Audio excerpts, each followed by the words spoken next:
পরে নদীকে এমনভাবে ব্যবহার করা যাবে না। নদীতে বাঁধ নির্মাণ কিংবা গতিপথ পরিবর্তনের পরিকল্পনা করলে যেসব দেশের উপর দিয়ে নদী প্রবাহিত হয়েছে অবশ্যই জানাতে হবে তাদের, প্রয়োজনে নিতে হবে সম্মতি। বাংলাদেশের অভিন্ন নদীর ক্ষেত্রে কখনোই আন্তর্জাতিক নীতিমালা ও আইনের তোয়াক্কা করেনি ভারত। একতরফা পানি প্রত্যাহার, বর্ষায় ঘোষণা ছাড়াই টার্গেট খুলে দেয়া, আন্তঃসীমান্ত নদীগুলোতে ইচ্ছামতো বাঁধ নির্মাণ সহ তারা চালিয়ে যাচ্ছে খেয়াল খুশির রাজত্ব।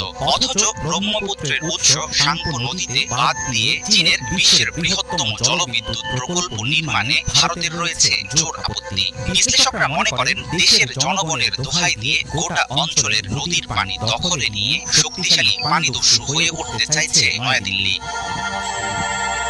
বাংলাদেশের পূর্বাঞ্চলীয় সীমান্ত এলাকায় চলমান বন্যার দায় নিতে রাজি নয় ভারত। 22 আগস্ট